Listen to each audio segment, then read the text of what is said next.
Ah, the French champagne. Well, should we dive into these bad boys, these bad boys? Let's dive into these bad boys. Let's get into these boys real quick. So, starting with our first, don't laugh into your coffee, Dan. Let's get into these bad boys real quick. Yeah, if they could just open up for us. I'm just saying what we're all thinking. God. So, starting with our first category, story good. So, Adam, again, as the person who brought these movies to us, and I imagine you have maybe a bit more of a familiarity with these movies and with the whole with both catalogs of work. How do you feel about the stories of these two movies?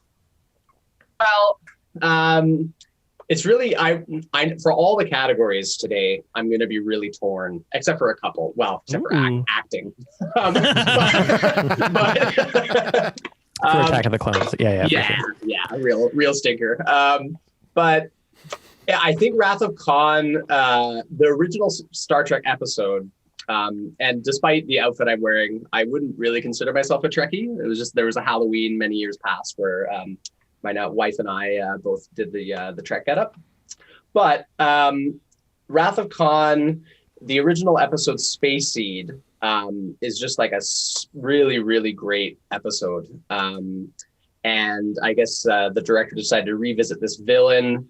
And I find there's a lot of things, well, it kind of does follow like a lot of formulaic kind of tropey sci-fi Star Trek stuff. Yeah. Like the old captain coming back to the chair, the young cadets get thrown into this emergency mission.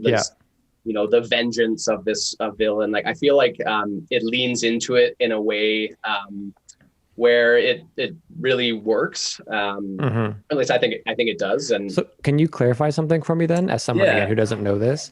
So, is this movie then? So, this is a continuation off of an episode that was done, and it did the same. Did Ricardo so and so? I'm sorry, what is it? Ricardo Montalban. Ricardo Montalban. Did he play Khan in the episode as well and kind of reprise his role, or he did. So I think it was interesting. about 15 years earlier. Wow. 67 was the episode. Yeah. My goodness. Yeah, and cool. He did a really good job, like in terms of being physically intimidating and having like that simmering menace and.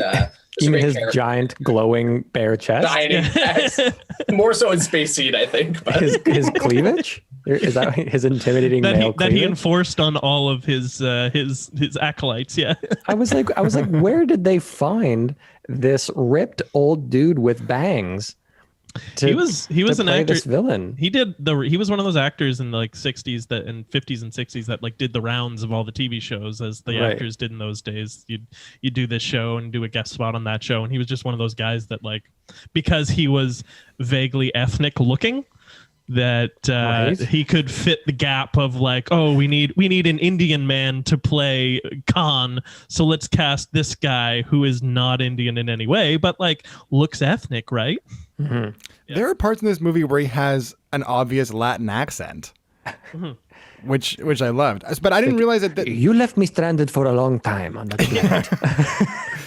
planet. But that actually explains a lot, because I spent a lot of this movie wondering why they weren't explaining the origin of Khan more. But I guess it's just operating on the assumption that people watching this movie are fans of the original and would have seen the original episode with him in it, right? Which is a good similarity to Attack of the Clones. I was having a discussion with Aaron about it, and the prequel movies are made with the assumption you have seen the original movies, because if you haven't, why do you give a shit about Anakin Skywalker and his story at all, especially in such a like travesty the way they've presented it?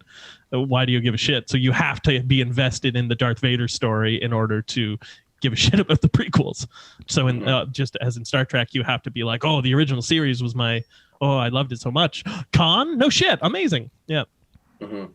I think the story of Attack of the Clones, kind of looping back to Jack's question, I feel like the story is really well, like it's an interesting story, and like this galactic scale and like the political machinations of everything that's happening. Like I do think that I just think it was very poorly executed.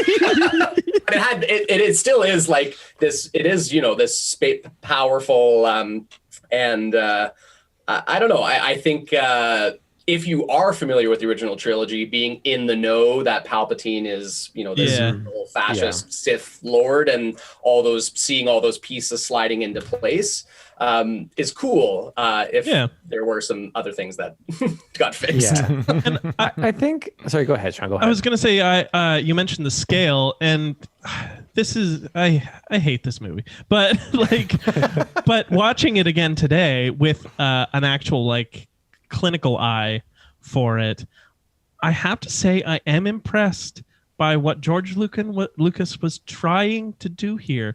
I think it is an incredible attempt at what he was doing. He just misses. Yeah, it's one of those things. It's so clear, and this has been discussed by many people on many podcasts, I'm sure. But in a nutshell, just how much it was, how negative it was for the movie that he had become kind of all-powerful George Lucas, and kind of that he didn't have anyone really challenging him, it seems, and that as a result, he didn't have the team he had and the people he had kind of crafting his truly brilliant vision. I think that's something you can't take away from Lucas in any of his works, is that the dude's got crazy vision, right? Yeah. But he just needs actual filmmakers to help him make a good movie so he can sell his toys, right? So I know what you mean, Sean. You know what I mean? Like there's something to it. A space opera involving a shadowy figure manipulating two sides of a civil conflict in order to force a democracy to give that person emergency dictatorial powers is thrilling if it wasn't in the Star Wars. Yeah. or it just wasn't on like constant terrible, you know, green screens restricting, you know, that nothing was directed. It was just like placed. Yeah. It was just this laboratory of images.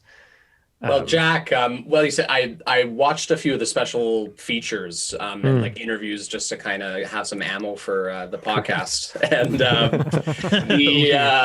it's like I will arrive prepared and you know, sort of look like I know what I'm talking about.